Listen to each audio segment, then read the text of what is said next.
আসসালামু আলাইকুম। বাংলাদেশের প্রিয় সেনা সদস্য, আর্মি, বিডিআর, পুলিশ স্যার, আমি আপনাদেরকে বলতেছি, আমি দূর প্রবাসে থাকা একটা মেয়ে। তো আমার স্থান থেকে আমি বলতেছি, প্লিজ আপনারা একটু বুঝতে চেষ্টা করেন বাংলাদেশের সাধারণ জনগণ, নাগরিক কী চাই, আসলে কী চাই। সরকার তো পাগল হয়ে গেছে সরকারের ক্ষমতা টিকিয়ে রাখার জন্য। বৈধ অস্ত্র পুলিশের কাছে তুলে দিয়ে এখন অবৈধ করে ফেলাচ্ছে। পারমিশন ছাড়া মানুষকে গুলি করে মারতেছে। তো কেন বুক পাতায় দিয়ে আবু সাহিদ ভাই যেমন গুলি খাচ্ছে, ওইরকম আরো ছেলেরা কত মারা যাচ্ছে। তো কেন তারা গুলি খাচ্ছে, আর কেন তাদের কি দাবি? আর জনগণ কেন সরকারের এত বিপক্ষ? মানুষ একটা দল, বুঝতে হবে যে একটা দলের বিপক্ষ সবাই হতে পারে না, কিছুটা হলেও আর কিছুটা তাদের পক্ষ থাকে। কিন্তু আপনারা একটু বিবেক আর বিবেচনা কইরে, আপনারা একটু একটু চিন্তা ভাবনা করে আল্লাহর দিকে তাকাইয়ে, সারাটা জীবন দুনিয়ার পরে কেউ বাইসে থাকতে আসি নাই, সেই চিন্তা করে আপনারা একটু যেটা ভালো হয় সেটা করেন। সেনা সদস্য আমি আপনাদেরকে বলতেছি, দেখেন প্লিজ, আপনারা পারেন সব কিছু করতে, ক্ষমতা আপনাদের হাতে। তাই আমি বলবো, এই সাধারণ জনগণ কি চাই, তাদের চাওয়াটা আল্লাহর রাস্তায় একটু পূরণ করেন। তাদের দাবিটা, তাদের অধিকারটা আপনারা আল্লাহর রাস্তায় একটু বুঝাই দেন। দেখেন, আমি দূর প্রবাসে থাকি, সকালে মনে করি কি যে মনে হয় সকালে নেট পাবানি। এই যে নেটের সমস্যায় আমরা কত কষ্টে আছি, কত হাহাকারে আছি, আর কত যন্ত্রণায় আছি। বাংলাদেশের মানুষও অনেক কষ্টে আছে, যন্ত্রণায় আছে। আর এই সমস্ত দৃশ্য দেখলে চোখের সামনে আসলে চোখের পানি ধরে রাখতে পারি না। কি বলবো, সকালবেলা উঠেছি, আমি ভিডিওটা না বানাই পারলাম না। সকালবেলা কান্তি কান্তি বেরোচ্ছি বাংলাদেশের ভিডিও দেখে, আবার রাত্রি যখন শুই তখনও কান্না করে করে চোখের পানি বালিশ ভেজাই। কি আমারে কি সরকার বসায় বসায় খাতে দেয়? আমার তো কর্ম করে খাতে হয়। কিন্তু আমি চাই সুস্থ একটা বাংলাদেশ, শান্তির একটা বাংলাদেশ। আমি চাই, অন্তত আমি চাই হিন্দু, মুসলিম, বৌদ্ধ, খ্রিস্টান সবাই আমরা সুন্দরভাবে শান্তিপূর্ণভাবে বসবাস করতে চাই।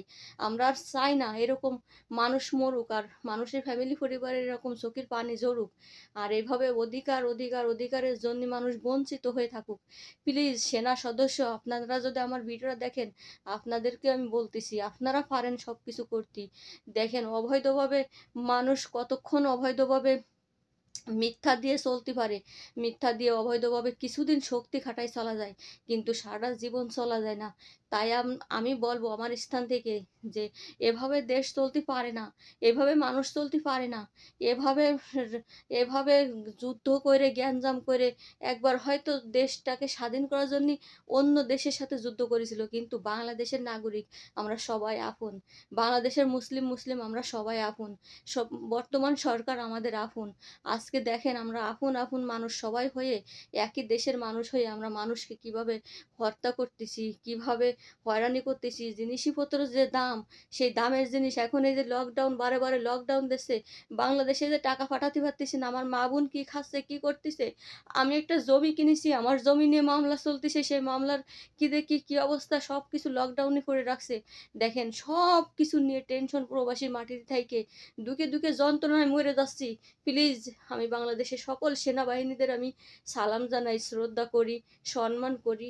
আর আল্লাহর রাস্তে, আল্লাহর দিকে তাকাইয়ে আপনারা একটু সুস্থ একটা বিচার করেন, যেভাবে মানুষ শান্তিতে বসবাস করতে পারে, যেভাবে বাংলার মানুষ শান্তিতে থাকতে পারে, যেভাবে মানুষ কোনো নির্ভয় থাকতে পারে, কোনো ভয় থাকবে না, কোনো টেনশন থাকবে না।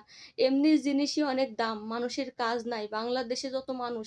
আর আমরা দূর প্রবাসে থাকি, ওই দৃশ্য এগুলো দেখলে আমাদের গার বল পড়ে যাচ্ছে। আমরা কাজ করতে পারতেছি না, অন্তত আমি আমার আমার দিক থেকে বলতেছি, আমি কাজ করতে পারতেছি না।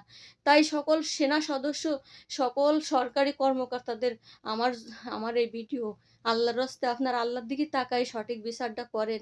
বাংলাদেশের সাধারণ জনগণদের আর ভোগান্তি ফেলায়েন না, আর হয়রানি করেন না, আর বিভ্রান্তর ভিতর ফেলায়েন না। একটু সুস্থভাবে আপনারা একটা বিচার করেন, যাতে শান্তিভাবে সবাই, আমরা সকলেই শান্তিভাবে বসবাস করতে পারি, সেই ব্যবস্থাটা করেন। আর অবশ্যই নেটের যোগাযোগ চালু করে দেন। আমরা নেট লাইন ছাড়া, আমরা দূর প্রবাসে থাকা আমি এসেলে, আমরা সারাদিন কষ্ট করি, বাড়ি একটু কথা বলে শান্তি পাই, স্বস্তি পাই। তো সেই যোগাযোগটা বন্ধ, আপনার আল্লাহর রাস্তায় যোগাযোগটা একটু চালু করে দেন প্লিজ। আমার ভিডিওটা দেখলে আপনারা অবশ্যই একটু আল্লাহর দিকে তাকাই কাজ করেন। ভালো থাকবেন সবাই।